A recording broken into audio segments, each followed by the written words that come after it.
Yo, we live on location, Las Vegas, Nevada, 2023 NBA Summer League, man. We are here at XS Nightclub here in the wonderful Wynn at Encore at Wynn Hotel Resort.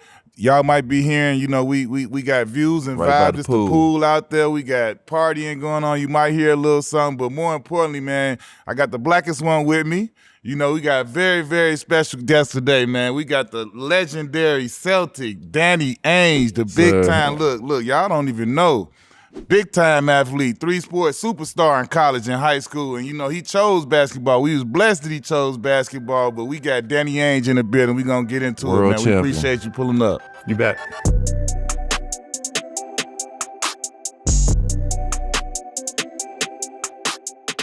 We really, really appreciate you coming on the show. Thanks for having me. This will be fun.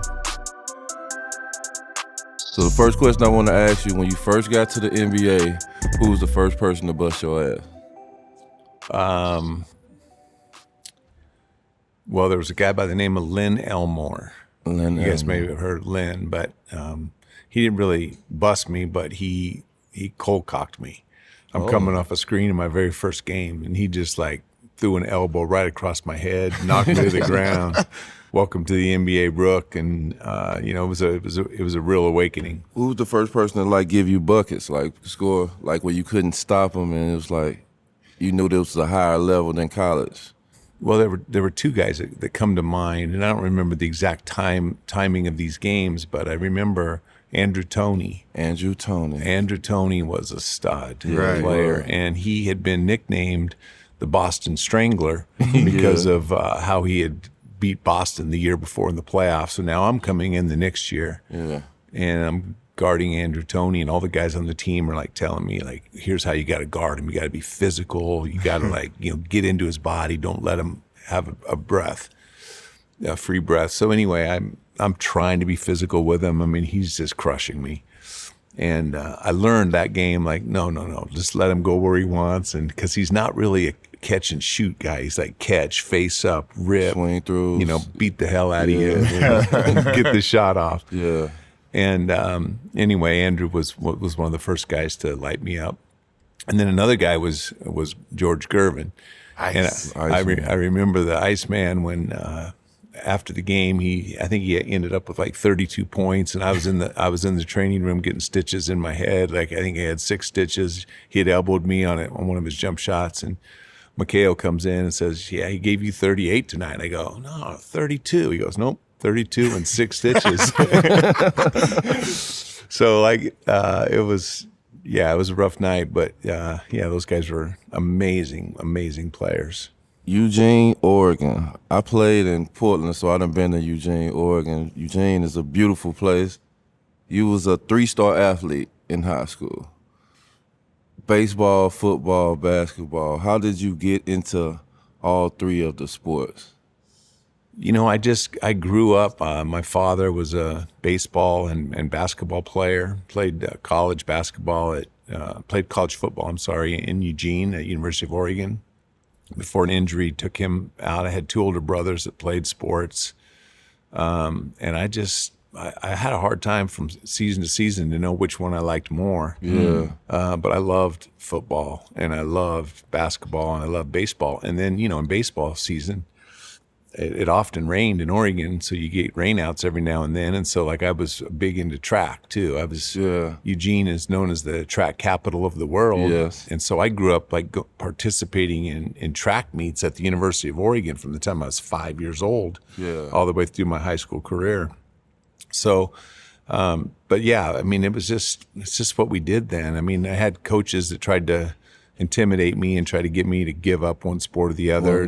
You got to play basketball, or my baseball coach wouldn't let me play summer basketball, and so I had to go find another team. And then the next year he let me come back, but there's all sorts of pressure on kids. But even back then, there was a lot of pressure we faced at playing other sports. Yeah. How do you pick? You All-American in all 3. You all-state in all 3. You get drafted in baseball. How did you decide I'm gonna play basketball? Well, I didn't know. Like I said, after my football year, my my senior year, I was being very, very heavily recruited just as basketball was starting. So I went on some football visits and thought that I might want to, that football, baseball was probably the best combination. There were some guys that had done both of those, but then basketball started and, I just fell in love with basketball again. And, we had 2 state championship teams in Oregon and we won like 51 straight games. Yeah. And it just like took over. And then baseball season started after basketball. And I was like, I was in love with baseball. And I was drafted by the Blue Jays. Yeah. And so, but I didn't know. So I signed a pro baseball contract out of high school to play with the Blue Jays. And I wasn't going to go to pro baseball. Initially, after I was drafted, I was ignoring all the communications with the Blue Jays. And I was just going to go to college and play baseball and basketball. Yeah. And I chose to go to BYU and was planning that path. And then late in the summer, the Blue Jays came and said, hey, we'll let you play baseball. We'll pay you this much money and we'll let you play basketball in college. Wow. Yeah. And so anyway, that was the best of both worlds, to play pro baseball in the summer and play basketball. So you were getting paid as a pro baseball player and playing college. Like, had that ever happened before? I'm not sure if it ever had. That's crazy. My coach was not happy that I was making more money than him. Like, that's insane. He would come to me and he'd say, hey, you got to wear, the coaches have shoe contracts and you got to wear these ponies. I go, those are like the worst shoes I've ever worn. I'm not wearing those. I had to wear my own shoes. And but yeah, it was just a fun time. I mean, playing pro baseball at such a young age really prepared me for my future career in basketball. Playing in Yankee Stadium and against Nolan Ryan and California Angels. I mean, it was fun playing against some of the great players of all time. Was it anybody else that almost got you outside of BYU? Oh, yeah. I was recruited by a lot of schools. And when I was looking at football, it was one group of schools. But, I mean, the Pac-8 in those days, it was pretty special. I mean, UCLA was always my dream to play at UCLA. And Oregon and Oregon State in that era was powerhouses. Yeah.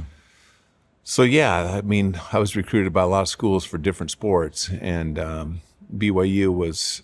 I'm talking about, was it a school that you really liked that almost came in there and swooped you past and not to choose BYU? What was the second school? It was the other way around. Like I thought for like my whole high school career, I was going to go to UCLA, Arizona State, Oregon State, or Washington. I was kind of like, I'm going to one of those schools like my whole life. And then, and then I had a man by the name of Marvin Ashton who came to my house and said, you should, you're a Mormon kid. You should go visit BYU, because I didn't really have much interest in playing at BYU. My brother had gone there and like left after a year or two. Yeah. And had come home to Oregon to finish out his career. And so I wasn't really that into it. And I went on a visit out there and met some people that just changed my life. Yeah. And so it was like they swooped me away from the Pac-8. All the stuff that you came up thinking about. Yeah, and it was just a different atmosphere. There's 22,000 people at every game. It was crazy. It was a great conference. A lot of good players in that conference in those days, with Tom Chambers and Danny Vrains was a great player, and Charles Bradley. Anyway, it was a fun time at BYU. When you got there as a freshman, was that your first time being away from home? Well, I had been a little bit away from home the summer before playing pro baseball, traveling with the team. Was it like any type of culture shock for you when you got to BYU? But you traveling, you probably was used to everything. Yeah, not really. I mean, my culture shock came in after my freshman year at BYU. I went to play pro baseball, and I was playing in AAA, Syracuse, New York. That was culture shock. Yeah, that was a really, really tough summer, just being alone and didn't have my friends around me. I was this kind of bonus baby type kid that was given a little bit more than a lot of the veteran players thought that I should have been given. Probably wasn't as good at the level as I was playing when there were 28, 29-year-old guys that had been playing professional baseball. Yeah. But yeah, that was a rough summer. At BYU, the success you was having, like it's another level after high school, and now you're playing with more worldwide competition. Was you surprised at the success that you was having? Yeah, my success was tough to come by. I mean, when I was because I've been playing baseball all summer, I get to BYU, and I'm not at the top of my basketball game in the fall of my freshman year, and they got 4 or 5 upperclassmen. Player of the year in the state of Utah is recruited with me, and he's a guard. And I mean, there was times when I'm playing in the fall of my freshman year, going, man, like it's going to be tough to make the traveling squad. Yeah. This is going to be a tough year. And then we had what's called a varsity preview after 6 or 8 weeks of training and practice and scrimmages around the state of Utah, and varsity preview that you got 20,000 fans in the arena, and the student bodies there, and the first half I had I think 10 points and played pretty well, and the second half it was the freshmen against the returners, and I had 32 in the second half. And pretty much solidified my position there. The next week, our opening game is we're playing at Poly Pavilion against number 1 UCLA. And I had a big game there. We lost at the buzzer, and we had 3 freshmen starting against the number 1 team in the nation. And we lost by 1 point. Kiki Vandeweghe's team there at UCLA, and anyway, it was a fun time. But I had that was a hard 6 weeks trying to get that spot, and why it just happened on that one night. I don't know why why I wasn't able to separate myself before that time, but from that point on, I felt very confident in my game. You already making money baseball-wise. What makes it turn to basketball? What makes it turn to all right, I'm just strictly basketball? Because you already making money. You seeing the money from baseball, but you're not seeing nothing from basketball but just the love of it. Yeah, no, it was just basketball season. Right. Baseballs are in the closet. I'm like, it's basketball season, and that's the next game. And I mean, I always loved basketball, and I had great coaching as a youngster. Like I said, I had 2 older brothers that were also very good players, and grew up with them. They're 3 and 4 years older than I was. So I took a lot of beatings in my childhood from 2 big brothers, but it was the competition. I loved it. And, playing college basketball was always a dream of mine. And so, can you imagine first game going into Poly Pavilion, number 1 ranked? Yeah, that's crazy. Anyway, that was a fun time. We had a good team. We had good success when I was at BYU, and I got better and better, and the NBA came calling eventually. Yeah. At what point did you think, in your career at BYU, that you started to be able to set your sights on the NBA and think that was a possibility? I would, when you grow up in Oregon, you're not sure, there's a whole nother world out there, and you read all about New York City basketball and the East Coast basketball and the ACC and et cetera. But when we didn't have AAU, we mostly played with our high school teams in the summers, and we had multiple tournaments where we played around the Northwest. But I went with a team from Oregon and Washington out to Boca Raton in a national AAU tournament when I was 18. It was my first time playing in one of those tournaments. Magic Johnson was there, and Kelly Tripucka was there, and Albert King was there. Bernard's little brother, who was those guys were the players of the year in the Parade All-American. And I made the all-tournament team out there, averaged 35 a game. And we had our battles. I think we lost to Magic's team in double or triple overtime in that tournament. And but I felt then that I was I could play with these guys. I belong on the court with them, and never thought I was better than any of them. Just thought I can hang with these guys. Yeah. What made you decide to go to the draft? What made you decide to not just after you graduate from BYU, not to just continue to play baseball, because basketball season, they kind of intertwine, but to be I'm finna just go in the draft and just play basketball? Yeah, I think that in 1981 I had made was college player of the year, and just wasn't sure that I wanted to just give it up for the rest of my life. And so I wish that I had, in a perfect world, I had one more year, to play pro baseball, because I felt like my success in baseball was coming too. Yeah. And if I could just go to the NBA for a year, stay in Major League Baseball for a year, and then maybe eventually I have to make a full-time decision. But anyway, that decision was kind of forced upon me by the Blue Jays. They were not happy that I was going to go to the NBA. I still had one more year left on my baseball contract. And so I go into the draft, but I had all the cards in the draft because, if I get drafted by a team I don't want, I just go play baseball. Yeah. If I get drafted by a team I do want, as did happen, I probably would not have gone to the NBA when I did, had I not been drafted by the Celtics or the Lakers. Yeah. Baseball was bigger then. Baseball, and matter of fact, you're from St. Louis, right? Yes, yeah, I thought so. Yeah, so Cardinal St. fan. Louis was my team. Yeah. I grew up maybe my two. Don't say this. Maybe- Don't say. maybe I'm my so t- glad he ain't got a little. No, St. let him Louis talk. Let hat him talk. on. Stop. Let him talk. My two idols growing up in professional baseball were Bob Gibson and Lou Brock. Mm-hmm. Those were my guys, and that was my team. My dad grew up in L.A., and how he was a Cardinal fan, I don't know, but I was just raised as a Cardinal fan. Lou Brock's wife was my teacher in middle school. Yeah. You're pulling at his heartstrings right now. No, You just- but Cardinals. You don't know about them Cardinals. The Cardinals were my team, and Kurt Flood and Lou Brock. Those were guys. So anyway, it was that was always in my heart too. Is this baseball. So I was torn in what I'm going to do, and then.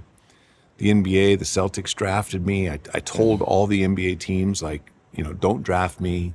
I have a year left on my contract. I'm gonna go play baseball. I'm gonna stay with baseball for another year, but if they drafted me, it wouldn't have had much juice if I'm playing baseball, because then I could go back to baseball, and then I go in the draft the next year.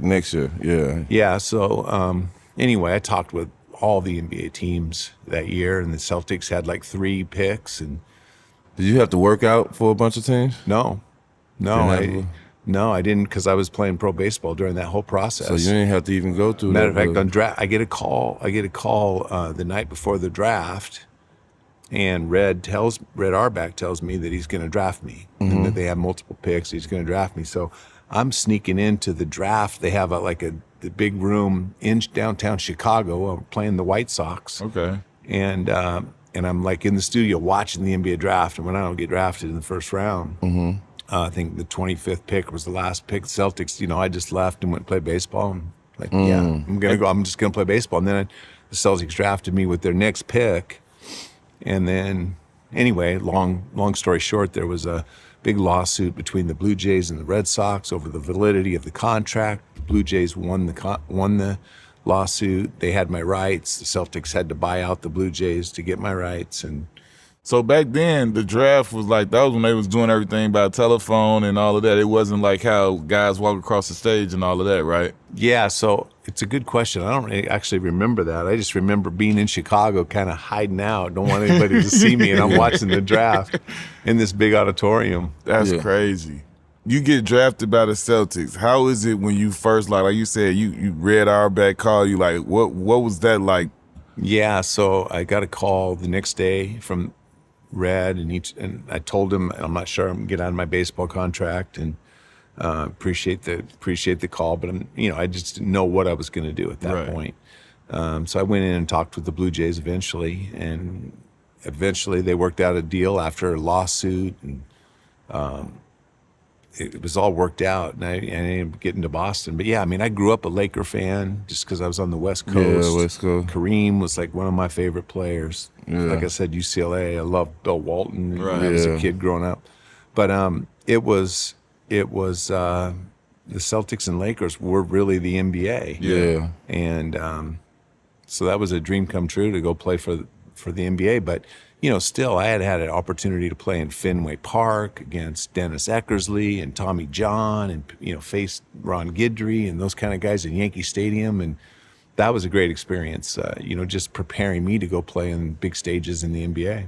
when you first get into Boston, you got Bird, you got DJ, you got Mikhail, you got Robert. They already a contending type team. So when you coming in to play, you coming right into the fire, and y'all playing for nothing but championships. How was that to come in and just being something that has so much history and so much to play for? Like right away, you're not like on a bad team or nothing like that. Yeah, so I show up my rookie year in the middle of the year because of this lawsuit with the Blue Jays. Like it didn't get resolved, and so it's like the middle of December. Damn, so you didn't get to start with training camp and all of that. No, I didn't have training camp, Wow. and they're winning already. So, like you said, DJ wasn't there yet, but the other guys were. Oh, okay. DJ came a year or two after I was drafted, but. What a great teammate he was. He was fun to play with. But so middle of the season, I get drafted. I stay at ML Carr's house. He puts me under his wing, and he's helping me through this transition. And he's spending time with me at practice. And my first practice, I remember Cedric Maxwell, who's sitting on the stage. And he was a great player too, very underrated player. And Cedric is sitting on the stage, like counting out my shots in this first scrimmage that I'm playing live basketball. Now, I haven't played much. I finished playing baseball. I'm involved in this lawsuit. I'm coaching like the JV team at BYU, just kind of stay in shape and work on my own, get ready for the season. And so now I'm playing live basketball in the NBA practice, and Maxwell's sitting on the stage of our practice court going 3 for 11, 4 for 15, 6 for 21. He's just calling it out. And I remember the head coach, Bill Fitch, at the time, he came over to me after the scrimmage and he goes, "It's not as easy as you thought it would be, is it?" And all I remembered thinking at that time was, oh my gosh, I just got 21 of the easiest shots I've ever had in my life. I'm used to playing against boxing ones and double teams in college, and now all of a sudden I'm like getting open shots. I just didn't make them. But that was my thoughts. It wasn't that hard. Like playing with these guys is the easiest thing in the world. Yeah. And I kind of felt that way throughout most of my career. It wasn't easy not being, like trying to find a niche, because you got, I think that I played with like 5 first ballot Hall of Famers in that era, and they were just so special. I remember coming off of down screens and catching and shooting shots, and I remember Bill Fitch called me over and said, like, "What are you doing?" And I go, why'd you shoot that? I go, "I was wide open." And he'd say, "Well, what's your percentage you think you shoot from that?" I go, "Probably 50%. And he goes, "What does he shoot?" He points to Bird. I go, "Yeah, probably 60. He goes, "What about him?" 60? And what about him? "Yeah, probably 60, all 3 of them." Yeah. Because, you throw the ball inside. I remember when I was in the 3-point contest, Barkley was commentating, and when I first started around, he said something. He said, "No, this kid ain't gonna. He gonna get all his shots off. He got Danny Ainge degree. He got Danny Ainge disease. That speaks to the confidence that you had. That you come out with down screen from Bird and you letting that thing go. So I like that, because that's what I'm saying. You looking like, what you mean? I'm about to hit too, right? So that's how you gotta be though. So that just made me think about that, because he played with Barkley, and Barkley probably had the same thing going on. He set a screen, Danny, they come out He like, coming out with that. He and wide Barkley open. Yo. No, I was blessed to play with a lot of good players in my NBA career, a lot of very good players. But I think that playing with Bird and McHale, ML Carr was another one, Cedric Maxwell. Those guys had unbelievable confidence. I always thought of myself as a very, very confident player. Yeah. But Bird especially, and had a whole nother level of confidence than I ever was able to accomplish and achieve. But he just gave you so much confidence. Like you could depend on him. You could just see his confidence, Right. and he just added to everybody else's confidence. How was it when you first met him? What was that interaction like, and getting to know him? He was great. I mean, he was a worker. We played a lot of one-on-one, full court, like half court, full court basketball, just, in practice every day. I got to know Larry really well, but he was a great worker, a great teammate. He told me, like, when he didn't think I was taking a good shot. I tell people all the time, when they start complaining, oh, the coach doesn't believe in me, or the star player on our team doesn't believe in me. I go, bro, when I played with Bird, he'd pass it, he'd get double teamed, he'd throw me the ball, but if I miss three, I'm not coming back to me. Right up. You got to earn those shots. You do. You've got to earn the respect of your coach and your star players all the time. You got to earn that respect. Every game you got to be reliable and dependable. And that was what I loved about Bird. Everybody talk about how Bird, his trash talking is legendary. As his teammate, like, what was it like the first time you saw, or can you give a story, him telling somebody, I'm about to come off this screen? Because we didn't have Worthy on here, and Worthy like, yo, he said, I'm about to do this, that, then he come right off and do it. Well, I mean, Larry was a quiet guy, and he wasn't like a loud and obnoxious personality, but he had a great sense of humor, and he was a character. And most of the time, his trash talking, it seemed like it was for motivation. It wasn't like he was just always trash talking to everybody. It was spotty, but when he did it, it was big. Right. Like I'm going to, is Xavier McDaniel's story where, I'm going to shoot it fake here, shoot it there. And, and they did exactly. And it had nothing to do with the play call. Right. Like our coach would call timeout and we're going to do this. And like we walk on the court and Bird just looks at me and goes, no. Give me the ball right there. And then he does what he told McDaniel he was going to do. I saw playoff games where, we're trying to exploit a matchup. McHale's having an amazing game against Milwaukee. I remember in Milwaukee. And so we're running a post up for him against Marcus Johnson. And so I set a cross screen for McHale, comes in the post. I come off a down screen and I look up and I go, he ain't passing the ball. He's just holding the ball, like looking at McHale in the post like this, and then boom, just shoots a three and makes it. But, he just really wanted to motivate himself. Mm-hmm. But the most uncharacteristic one was he didn't usually trash talk to like Magic, Dr. J, guys like that. He just, he had so much respect for them. But I remember the big fight between him and Dr. J where Moses and we're holding him back, and Dr. J was swinging. It was like so uncharacteristic of Dr. J. As you guys know, Dr. J, right. I mean, he's the nicest guy in the world. Definitely. But Larry had scored like 35 on him halfway through the third quarter and was just jogging back down the court and said, man, you need to retire. And it was just like Dr. J lost his mind, and that's where that story had started. But my favorite trash talking by Larry, and Kevin was a pretty good trash talker too, but Larry was when they trash talk coaches, like when they trash talk Hubie Brown, and they're sitting there playing in Madison Square Garden, and he's just going like taking the ball out of bounds in front of their bench, so the whole bench can hear him, right, and go like, Hubie, this all you got for me tonight? Like you got no one else that can guard me? This is getting ridiculous, and then Hubie would put in like Johnny Newman would be running in the game. He goes, wait, are you serious? That's the guy you're putting on me? But it was those subtle things that he said that were just, I mean, they were so funny, but we loved it. But even the other bench, even Hubie's team in New York is like laughing at Bird's trash talking.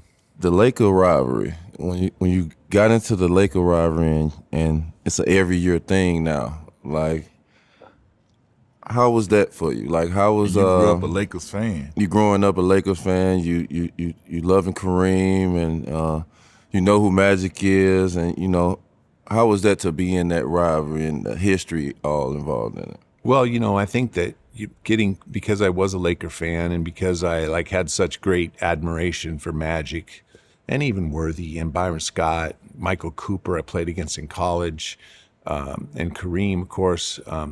That was a team that, our fans hated them. People, it was like the countries divided between the Lakers and the Celtics. Mm-hmm.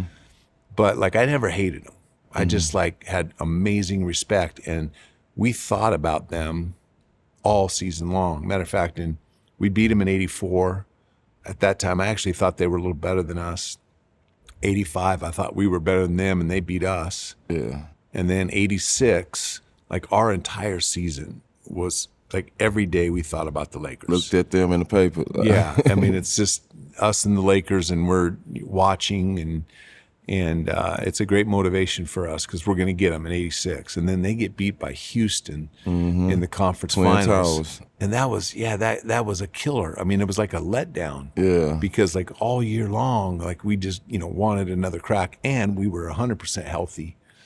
And it was a team that, it's easy to say now, but like we weren't going to lose in 86. And, but how often is your team that good, that many great players, and everybody's 100% healthy? And we went 50-1 that year at home. Mm-hmm.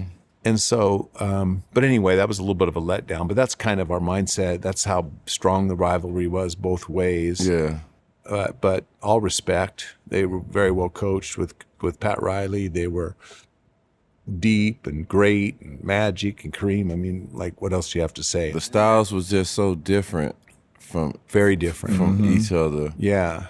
To play against each other in styles, like the games that Lakers won, it was up and down. The game that Boston won, it was more half court controlled. I think both teams could play both ways, though. Yeah. It was like there were games in the 80s and there were games in the 120s, and it was like from game to game in a series, it would just change, and who knows why. But both teams could defend, both teams could run, both teams could shoot. But yeah, I mean, they had great player. I mean, I wouldn't call James Worthy a role player by any stretch, but in that team, he wasn't the best player, or the second best player. And Byron Scott was another guy that was, very, very underrated in history. But he was a great player who had to accept a lesser role playing with that team that he played with. How do you think, like, you came in and, you win the finals as a rookie, you know what I'm saying? Like, how do you think, and then you go back and forth with that type of, rivalry and going to the finals and all, how do you think that impacted, like, that type of winning mentality and winning organization and culture going to the finals that much? How do you think that impacted, like, the rest of your career? I think that it sets a tone, like the expectations are really high. When you don't play well, like, you hear it. Right. You hear it from your team, you hear it from your coach, you hear it from the fans, you hear it from the, all of the media, you hear it from everywhere, and that you don't get to hide. Right. There's no place to hide. I remember one day when I was playing with DJ a couple years into my career, and DJ and I were the starting backcourt, and Jackie McMillan, you've heard of her as a reporter for the Boston. She had written, Danny was 4 for 13, and DJ was, 3 for 11, and from the field, and the Celtics guards are going to have to make their shots in order to advance to the next round. And anyway, DJ was livid that, like, she had written this, and it's like, DJ, she just, like, put our stats in. Like, that's okay. Like, but he was mad that she was at practice. He was mad she was there, but DJ was great. I mean, he was just not happy to see her that day. But I mean, that's just the world you have to learn to understand. You're gonna get criticized. The expectations there are very, very strong. Yeah. And the fans and the people there in Boston are expecting championships or nothing else. You keep referring to that '86 team and how that was like the best team. What makes you separate that team from all the other teams you played with and makes them so special and like the best team? I think that the fact that it was the prime of the best players on that team. It was the prime of Bird, who was MVP that year. It was a prime of McHale. DJ and Chief were still in their prime, and that team was healthy.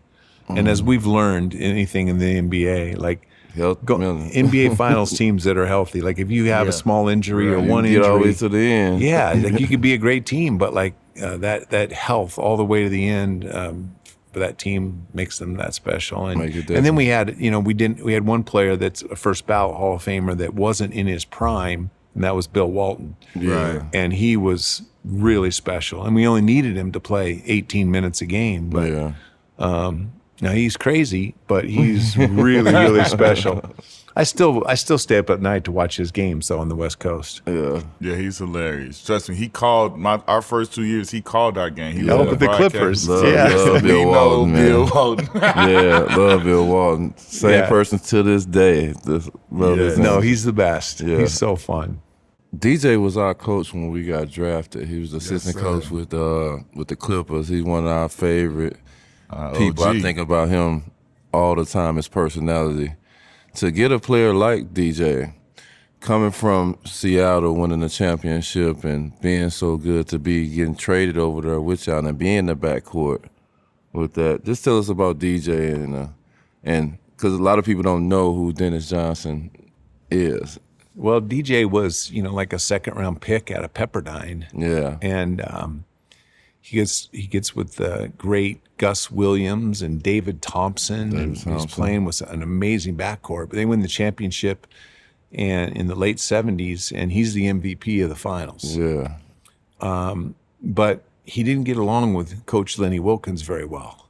And so Lenny trades him to Phoenix for Paul Westphal, who was a great player, but he was broken down a little bit by that stage of his career. But I think Lenny was just kind of tired of coaching DJ. Yeah. So DJ gets to Phoenix, plays 5 years in Phoenix, I think, approximately. They don't really ever get past the Lakers in that era, but DJ was a great player, made it 4 or 5 All-Star teams in that 5 years, I think.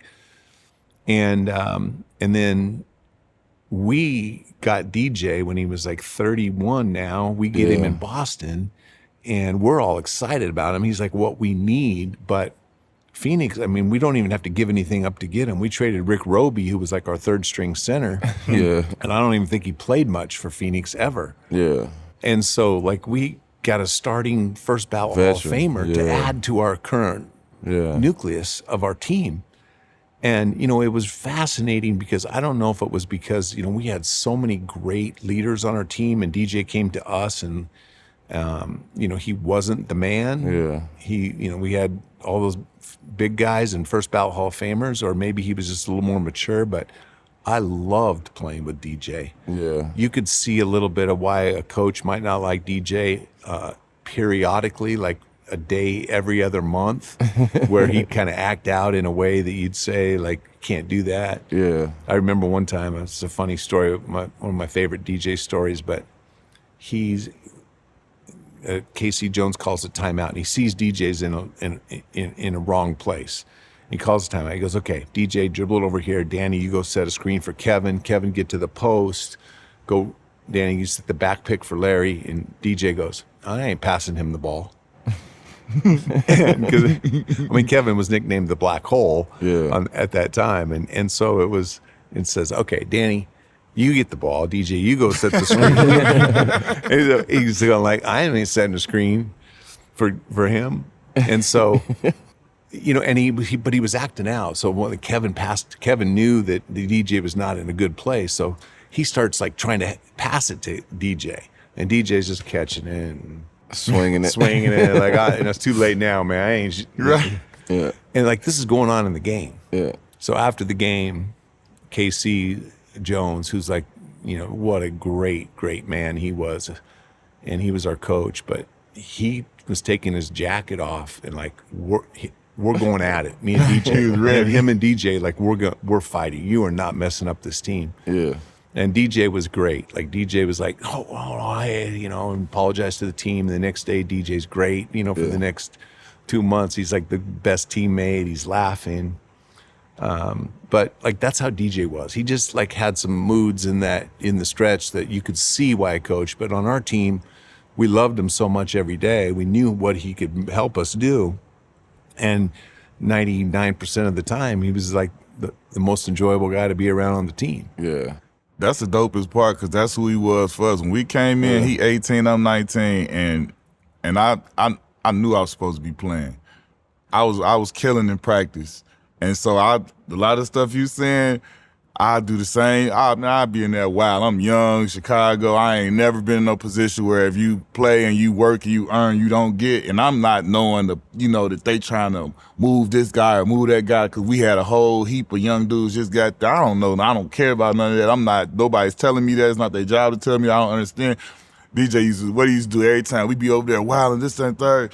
DJ come, wait, come here, young motherfucker. Grab us up, put us down, sit your ass down right here. Like we had so much respect for him. He was like the only one outside of Sean Rooks, but as a coach, he was the only one that could come to us and really like check us and be like, listen here, man, like, y'all don't know everything. Like, y'all don't know everything. Like, you just, like, sometimes, like, it ain't for y'all to know everything. Like, somebody gonna tell y'all shit. He like, you 18, you 19. Y'all ain't did shit. That's the first thing he tell, like, nobody owe you shit. Like, and so we be sitting there and then, like, after he get through doing all this stuff, he tell, like, listen, man, I'm telling you from experience, like, I used to do this, I used to do that, like, it ain't gonna get you nowhere.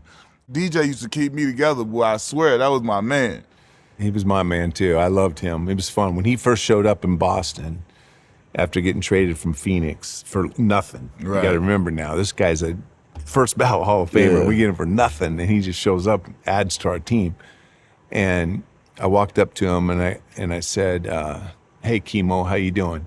And he goes, oh, why you call me Chemo? I said, I can't let your cancer spread to the rest of us. And he just laughed. He thought that was the funniest thing in the world. But he had the best sense of humor. And he was great for me. Like he helped me calm me down because DJ had a very calming influence at that stage of his career. And, he'd put his arm around me when things weren't going as great. And he was like, I'll always appreciate DJ. And I think Larry referred to DJ as like his best player he ever played with. Yeah. Which is saying a lot. Yeah. When you won that championship your first year, did you feel like you made the right decision to come play basketball? I felt like I made the right decision when before whether we won a championship or not. It was basketball was in like my blood. Icing on the cake. But I'll tell you a little bit of why I feel that way. And I played baseball and I had really good coaches. And like I told you, my father had aspirations of being a pro baseball player, and so I grew up around baseball also. But I learned more in my first 2 months of professional baseball than I had learned my whole life. Like there's just so much. You guys are talking about like DJ telling you don't know anything. Yeah. Like that's how I felt. When I got to the NBA, I had such good coaching in basketball in my family, but with my high school team and my college team. It wasn't this, like I knew a lot about basketball. I didn't really learn that much. I learned in the NBA, you got to, guard a rub cut on the inside instead of the outside. You jump to the ball. Of it, how to defend a cross screen is different than but I didn't really learn. And you learn the tricks. You learn all the tricks from the veterans playing against them. But I felt like I had actually been trained up more in basketball, and I felt like I just knew a lot more about basketball than I did baseball. How was it when you made your first All-Star team? You mean my only All-Star team? I'm sorry, your only. Hey, look, All-Star some people team. don't get that one though. That's big time right there. To have that one on there. Look. Well, it was good. I mean, I made the All-Star team because I was surrounded by great players, and our team was great. Yeah. There were a lot of worthy All-Stars every year, as you guys know, but it was fun to get one, and especially getting some respect of playing around such great players I was surrounded with. Yeah. How was the experience of going to that weekend and being around all the your peers? You know what I'm saying, and your family get a chance to experience that weekend. No, it was good. I joke that the shooting guards of the Eastern Conference All-Star team that year was Michael Jordan and I. We combined for 54 points in that game. Yeah, Michael had 41 of them. But it was a fun experience. I mean, you're in that locker room. But again, I think more than the actual game itself and the weekend, I think it's just the recognition that you get appreciated for being a role player on a great team. Winning gets you. It helps everybody get their individual accomplishments, but winning is what it's all about. You spoke on MJ, right? I want to know how was it when he came to the Garden in that playoff series, and he had the crazy game, the was it 63 points, and Bird was like that was God in a jersey, Y'all were the dominant, the champions. Like, what was it like seeing him hit the scene and what he was doing to the game? Yeah, I mean, Michael was obviously a great player as a rookie, but he had sat out most of that year with a foot injury. Yeah. How old were you guys then? Were you guys even born then? 5. Well, no, I was born in 80. I was born in 81. Okay, so you guys were 5 years old. That's crazy. But he was such a great player, and we knew he was a great player, but in that series, because, again, that's the 1986 Celtics team, and we weren't losing. Right. There was no way we were losing. But Michael, he had some good players on his team, but nothing like he would have as his future expanded. But I played golf with Michael on the Saturday before that Sunday game, and we played 36 holes, and I took a little bit of money from Michael that day, and that might have been a big mistake. And as I got out of the car, he says, "Hey, tell DJ I got something for him tomorrow." DJ picked up like his 5th foul, like 4 minutes into the 3rd quarter, and so like I got a big chunk of that 63.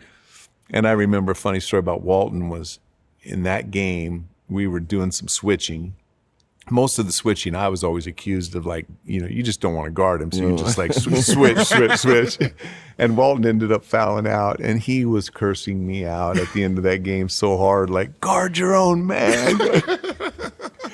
But yeah, Michael was. Everybody knew at the end of that series, even after that 63 points, I think he had another 50-point game in that series, but. And he brought up Larry's quote, but I think that we all knew that Michael was the best player in that series. And, he had earned everybody's respect for sure. If not before that, but by that time, absolutely. So at the end of the Celtics run, when did you know it was like, yeah, it's kind of over? This is like the last season that we have a push to shoot for the championship. I think it was like 88, 89. Yeah, I think it maybe been 87. Okay. 86, I thought we were, maybe, I still think this, like we were, in my unbiased opinion, that we were the best team that era. But 86, McHale broke his foot. Yeah. He was never the same. He's still a very good player for a little stretch, but he was never the same. Larry had 2 Achilles tendon surgeries and had a back surgery. Yeah. 87, we lost to the Lakers in the finals, but we weren't healthy. Yeah. We weren't even close to healthy. Everybody had something wrong with them in that series. And it felt a little bit then, because that's when the injuries started happening. And, I thought that was the end.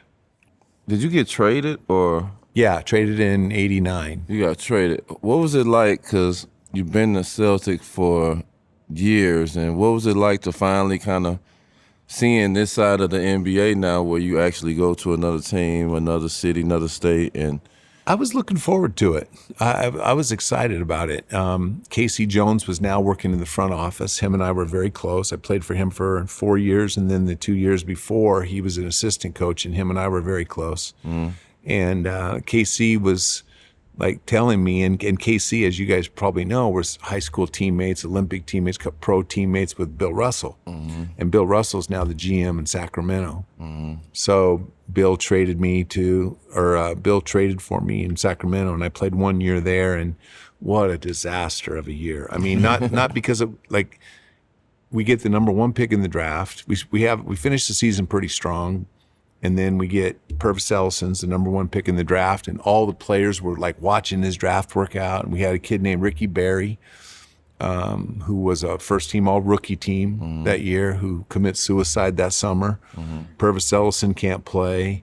Rodney McRae played on that Houston team that we beat in '86, was a starter. He has a colon disorder of some sort and never plays basketball again. And like our team just like.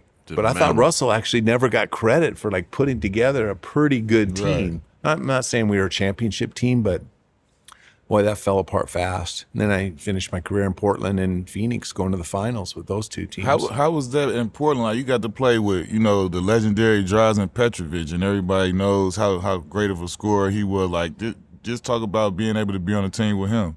Yeah, when I got traded to Portland, I was like, wondering, like, why do they need me? I mean, here I'm like 31-year-old guy who's, you know, they got Drazen Petrovic, who I had played against earlier in his career and my career when we went over to Spain to play, and I watched him play, and I was like, wow, this guy is special. Yes, yeah. Right. And I even thought he was more special having had the chance to play with him. Yeah.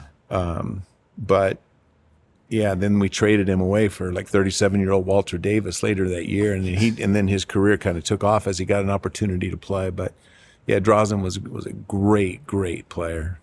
So you joined the Phoenix Suns with Barkley, KJ, Dan Marley, and this is an opportunity not to get a chance to have be on another good team that has a chance to win a championship. How was that Phoenix Suns era for you?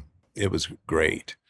Paul Westphal was our coach, and a first-time head coach, a unique perspective, but a happy person. Yeah. Who was funny. He was charismatic. Yeah. And he was brilliant Yeah. in a lot of ways. And I loved playing for Paul Westphal. And playing with Charles, I mean, Charles made me laugh every day for 3 straight years. I mean, like every day he made me laugh. The first year he got MVP, y'all first year together, right? I know, but I think that was because he was in shape playing on the Dream Team that summer. Right, He came in great shape, and I mean, it was a new life for him, getting to Boston, getting to Phoenix from Philadelphia, and you know, it was brand new stadium, new head coach. You know, he was obviously the best player on our team, and we had a good team. So it was, Charles was great. But my whole 3 years with Charles, anyway, it was a joy. The MVP year he had, like the tear he went through, like, because you know you got all this.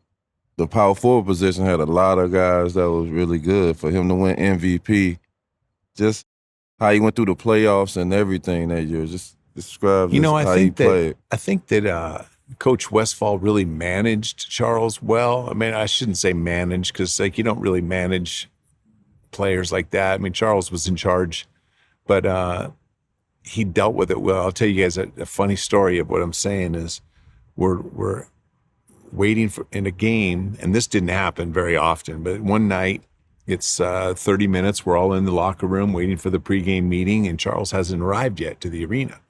And the tip-off is 7:10 that night, and we're waiting and still no Charles. So Westphal stands up from his stool after 10 minutes of silence, and he says, well, if he's not here by 7:10, he's not starting. That's awesome. And we just all died laughing. Right. Charles got there shortly after, and you know, like we went on and played that night. But I mean, and that didn't happen very often, but or ever again that I remember. But that was just like, but that was Paul and Charles, and Charles didn't practice a lot that year. I mean, he'd sit in the corner and like make fun of the rest of us by practicing, but we kind of liked the fact he didn't practice because we all got to shoot and play. And but yeah, Charles was a joy to play with. What clicked that year that made y'all go to the finals, to get to the finals? Because y'all started working together, well-oiled machine, and we had a great year. I mean, like KJ was a special player. Yeah. Dan Marley was a terrific player. Could really shoot the ball, defend, and Barkley was, you know, like those 3 guys were legit all-star players in the prime of their careers still, and. You know, we had some good role players that year, but it was just a really good team, well-coached team, good team. Team believed in themselves and had a fantastic regular season that carried over. Although in the first round of the playoffs, we're playing the Lakers, and they're the 8th seed, and we're the 1 seed, and it's a 5-game series. And we lose the first 2 games at home. Right. We go to LA, and we're down at halftime of game 3 for them to clinch the series. Yeah. And beat the 1 seed. Westphal comes in the locker room at halftime and says, Like, does anybody know any good jokes? That's our halftime speech, is guys telling and sharing jokes at halftime. He just like, you guys are way too tense and too tight. Like, we got to loosen up and relax and play. We end up winning that game, and then we go home and we win game 5. And anyway, it was, and we get all the way to the finals, but it wasn't a guarantee. That final series, 'cause I mean, obviously at that point, I'm 13. I'm in Chicago. I'm watching. I know everything that happened. Bulls fan. You was Bulls fans too. Yeah, I say Bulls fan. So, we seen the replay of it in The Last Dance and all that. But how was that final series? And you played golf with MJ during that series too, right? I think so, yeah. We played a lot of golf over the years. Michael was obviously he's the best player of every series he's ever played in his whole career, and that's what separates him from so many of the other great ones. I'm not sure he ever played in a playoff series where he wasn't the best player. Right. No. But we thought we had a chance, and then we got behind in the series, and then we won an amazing comeback series in Chicago, or comeback in Game 4, I think it was in that series, and. Anyway, we thought we had a chance, and really believed that we could do it going back. And then even late in Game 6, that was the clinching game, I think we have a 6 or 8 point lead going down the stretch of the game, and we could not score. We missed open shot after open shot, and you got to give the Bulls a lot of credit. But that was one of the most challenging parts of my career. I'm calling timeout. We're up 2. They have the last possession. And I'm telling our team, and they're like, no threes, right? No threes, no threes. And sure enough, they come out of the timeout. They inbound it to Scotty. Charles goes for the steal, right? Doesn't get it. Scotty starts penetration. I see him hit Horace, and I'm like gonna fly down to tackle Horace. I'm gonna grab him from behind and make him shoot free throws. And hot potato to Paxson, my man. Right. And it's like, oh my gosh, are you kidding me? But yeah, it's a crazy game. But the Bulls were special. Down the stretch of that game, there was a reason why we didn't score. Their defense is pretty special. What made you get into coaching? What made you think about coaching out of your whole career? Did you think you were going to be a coach? I didn't. So I finished my career in Phoenix, and I still live there, and I go straight into broadcasting with TNT. How I got into TNT, when I got traded to Sacramento, there was a player on Sacramento's team named Michael Jackson. Michael was a Georgetown point guard, and good in the Patrick Ewing era and John Thompson era. Anyway, Michael and I became very close, and we worked out daily when I got traded from Boston. We were living in a Residence Inn. My family was still in Boston, kids going to school. And so Michael and I just become very close in that stretch. And then Michael wasn't in the league anymore after that year, and I get traded to Portland, and we didn't really have any communication after that year together. And then now I'm ending my career in Phoenix, and I get a call from Michael. This is 7 years later. And getting a call from Michael, and says, hey, I want you to come be the head broadcaster for TNT. I go, okay, right, let's do it. So that's why I got started there. I did that for 1 year, and then Jerry Colangelo, the owner of Phoenix, offered me the coaching job, Phoenix. And I thought about it. I go, wow, I got no experience, and 1 year out of the game, but so I gave it a shot. Coming in, being drafted, and playing under the legendary Red Auerbach, did that impact you? Going into coaching, then front office and all that. Did he have any impact? Did you learn anything from him that helped you going into those careers? I don't think so, Q. Just because I never really contemplated doing those jobs. I just I didn't really set out to be a broadcaster. Right. I didn't set out to be a coach. I didn't set out it was. I think I acted as my own agent through much of my career. When I signed as a free agent to Phoenix, I had a 5-minute phone conversation with Jerry Colangelo.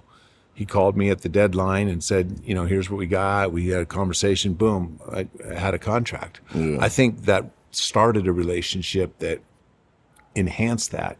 That experience I shared with you with Michael Jackson, I didn't like. There's no intention for anything down the road. It's just like we hit it off. Yeah. And I think the same thing with Red. When I got the job back with Boston, after I went into coaching, so I did broadcasting a year, and then I went in and coached for 4 years, and then I went back to broadcasting for a few years, and then Red Auerbach, a new ownership group buys them. Red is still kind of a senior advisor to the team, and he recommends me. I haven't talked with Red for 20 years since he traded me to Russell's team in Sacramento. Yeah. So I think that it's just like these relationships that you build with the people over the years, you don't really know what is going to come from it. But for me, that's what set up the rest of my life. I didn't really seek any of those jobs. Matter of fact, I turned the Celtic job down 3 times before I finally accepted it. And it wasn't what I really wanted to do. I had 6 kids but finally I just said, why not? I'll give it a shot. When did you start to believe that you can put a team together? Like, you have this title to put a winning team together for an organization to win championships or to win. Like, what made you decide, like, yeah, I can do this job? You know, it's a good question. I feel like I'm not sure that I ever looked at it that way, though. I think I looked at it as I can help. I can be a part of a team that can, help put a team together, a winning team together. I've been around a lot of good teams. I think that's why Red recommended to the new ownership group in Boston. Like, I'd been around a lot of good teams in Portland and in Phoenix and in Boston. Most of my career, I was very blessed. And what I've learned now, 25 years later is there's a lot of different ways to build a team. There's not any one way. Right. And obviously you need a lot of talent to win in our league. And then you need to be able to communicate and get the most out of that talent. But there's no one way to win. But I feel like trying to create a winning culture is not easy to do, but especially when you have, you guys know this as well as anybody. You're young players, you come into the league, you want to earn the respect of your peers. And then you want to make an all-star team. And then you want to get paid. And then, after all of that, now you want to win. Doesn't mean you didn't want to win early. Right. But you want to win it in your terms and your way and like on your timeline. And then you get to be 30 and now it's all about winning. Yeah. And, I think that you're always trying to, so those different timelines of young players and veteran players.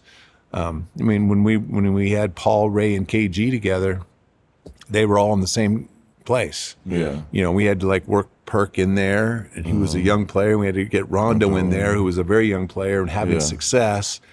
And but having those 3 guys helped Rondo mature faster. Tell me, how did that, at what point when you was putting it together, did it come okay, I can go get a Kevin Garnett and a Ray Allen? When you being in the general manager and setting it up, at what point did you say, okay, I'm gonna try and do this and try and make this work? And then to that point, how did you know, okay, man, I'm about to get this done? What was that feeling like, bringing them together? Well, when I felt like I owed it to Paul, because Paul had been a team guy. He'd been a real good soldier for us, and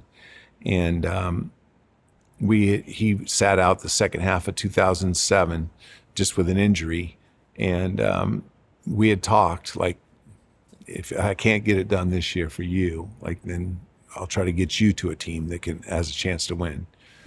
And so we had that arrangement, and so never did I think KG was going to be available or Ray Allen was going to be available, but Ray Allen, new ownership there, new management in Seattle. They were getting a high draft pick.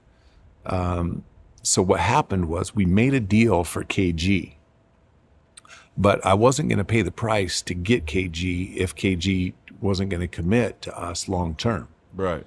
So KG needed to sign an extension, and we needed a 5-year commitment out of KG, and he had 1 year left on his deal. And KG looked at our team and just went, "Can't do it, Danny. Right. Like me and Paul alone, it's just not enough for us to get it done."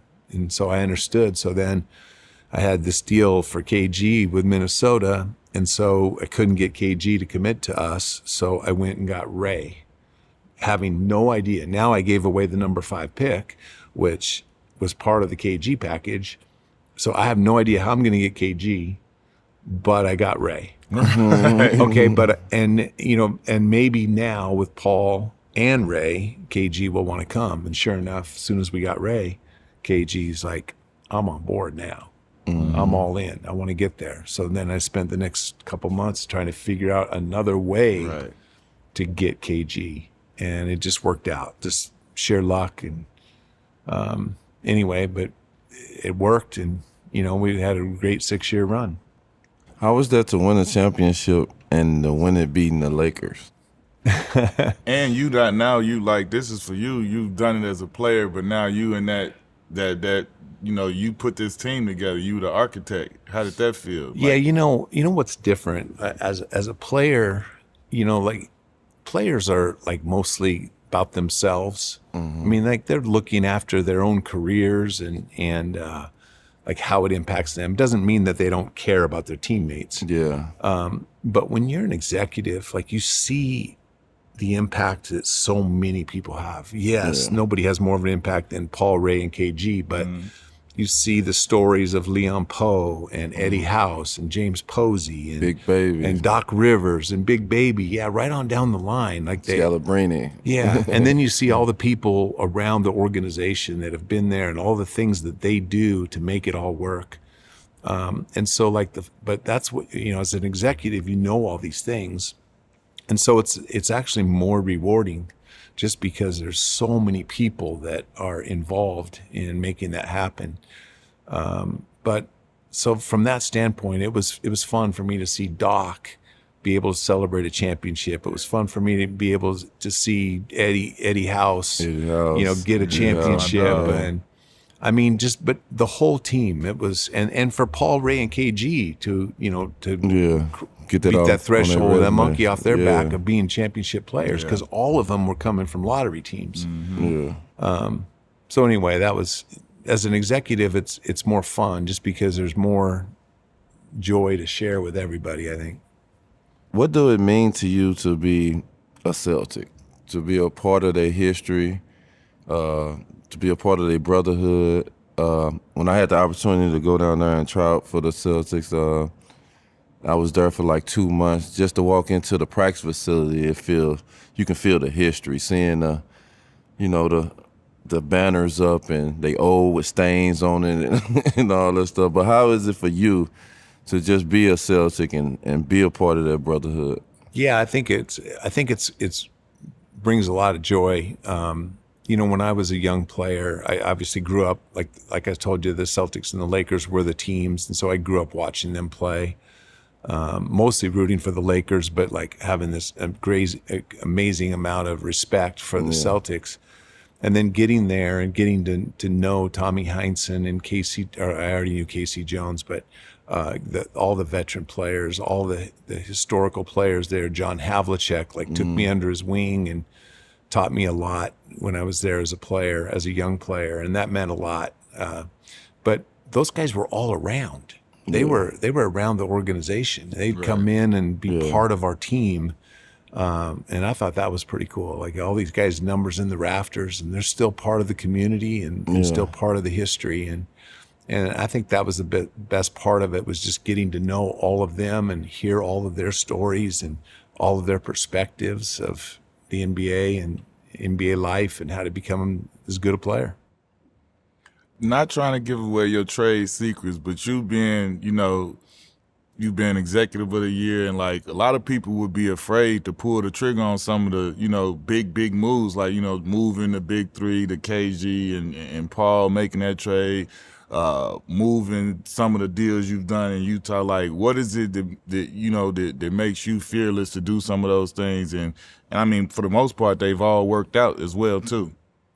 Oh, well, you know what? They don't all work out, Cube. I mean, from the outside perspective, it's like shooting. Like you're a shooter.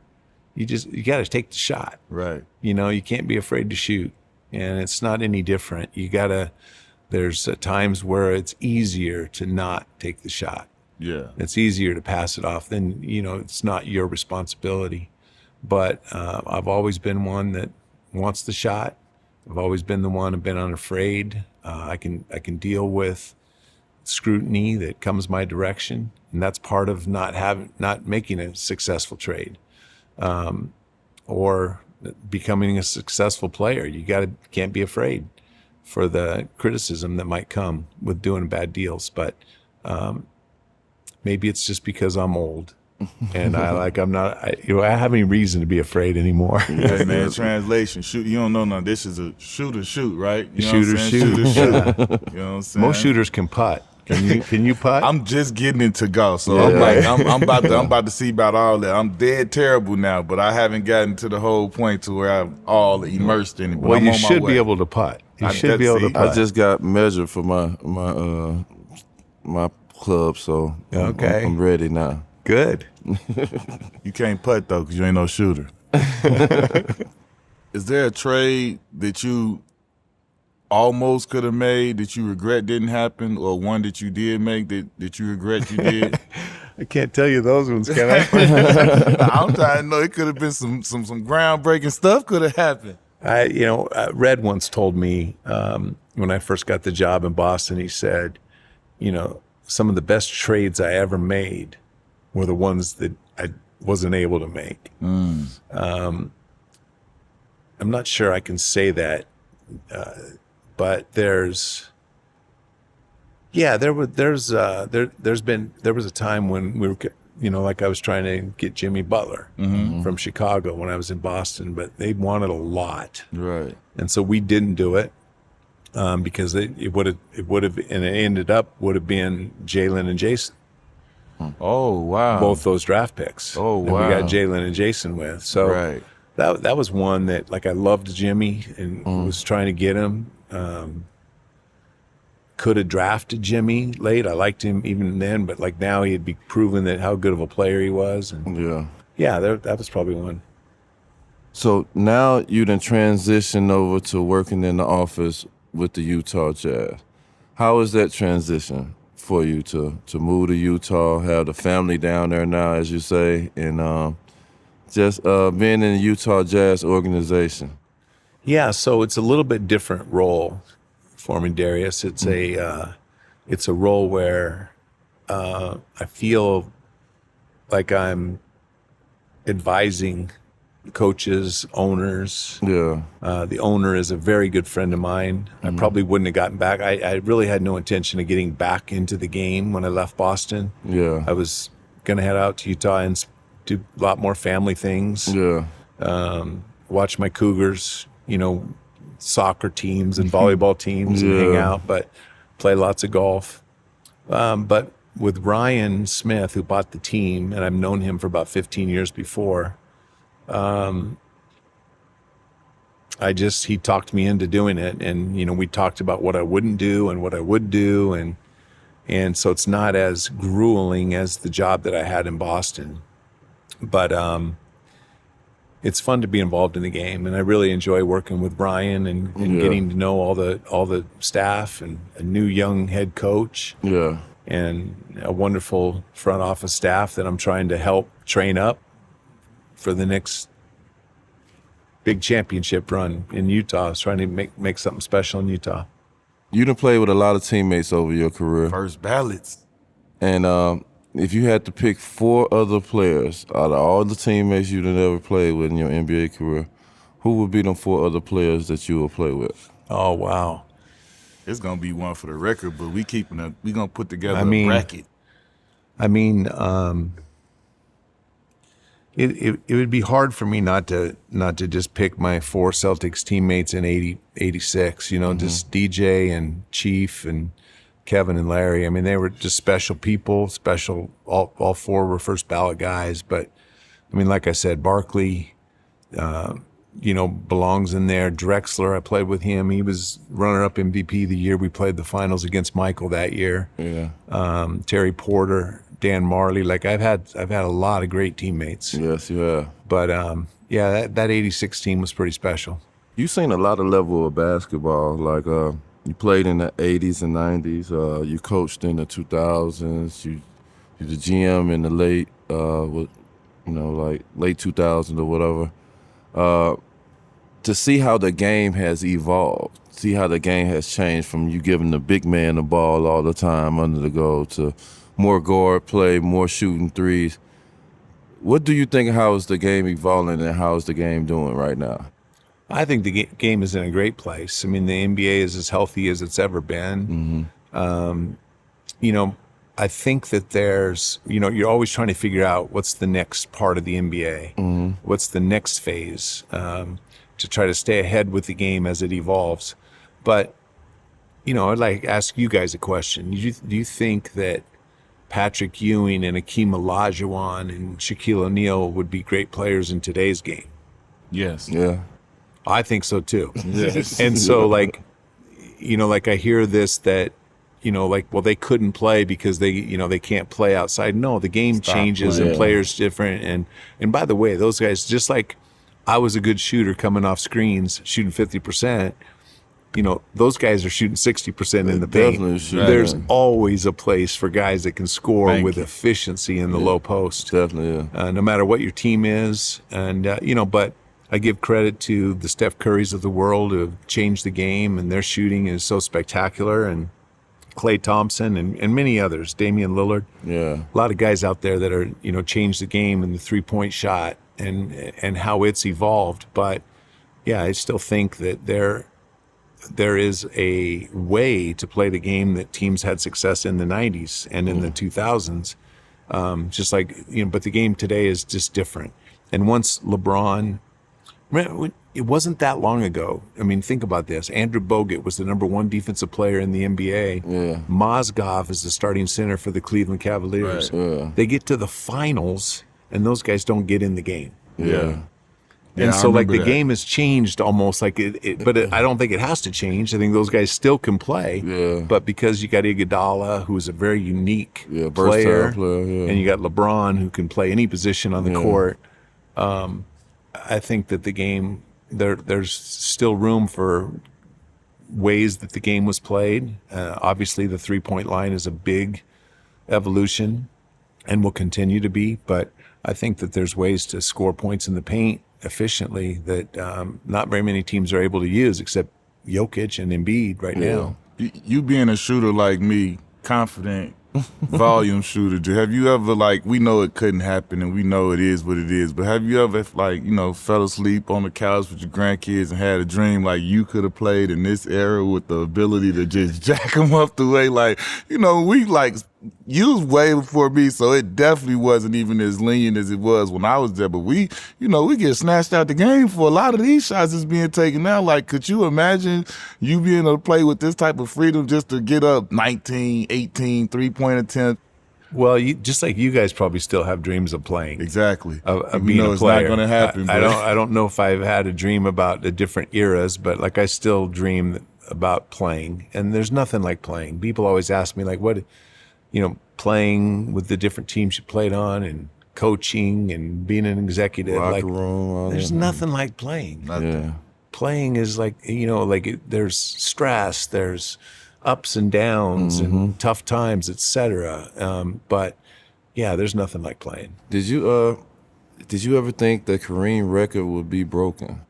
I did not. No, I didn't either. No, but I remember the first time I saw LeBron play. Yeah. He was playing against Carmelo in a high school game. Yeah. And I made the comment at that time, and I got a lot of criticism I said I would trade all but 5 players in the league right now, and I think it was Kobe and Dirk and Tim Duncan and and people thought, you're crazy. This kid's 17 years old. Yeah. So they came back to me a couple years later and said, you were right. LeBron. I go, no, I wasn't right. I should have said I would trade any one of them right for LeBron. But the fact that he's been able to be as healthy and great for so many years means a lot.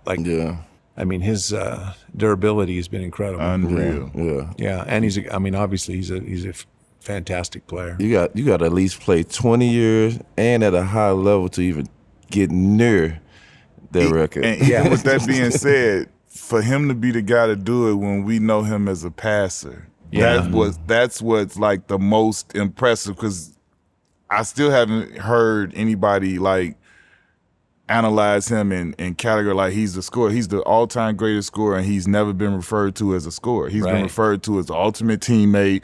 I'd rather play with him because he's going to pass the ball and all of this stuff, but he's the all-time lead. That's the most unbelievable part of it, that he's known as this ultimate passer. He's been known as that team guy, pass guy the whole career, and he's the guy to go break the all-time scoring record. Yeah, that's amazing.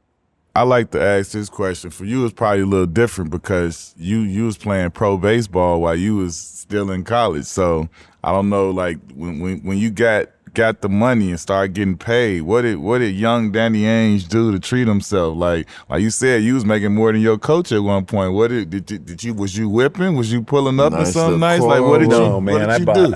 I bought a yellow Dasher. You guys don't even know what that is either. It's a hatchback Volkswagen. Oh, the hatchback. Yeah, I know exactly what you're talking about. And I bought it at a car auction for a couple $1,000 in Utah when I got some money. But I bought a condo that I lived in, and I just invested my money. I mean, I was not that way. I was really conservative. I didn't have much growing up, and I always thought that contract was going to be my last. Yeah. You know, didn't know what was going to happen, but my father suffered an ACL injury, and like his career was cut short just like that. And so I think all those things impacted me.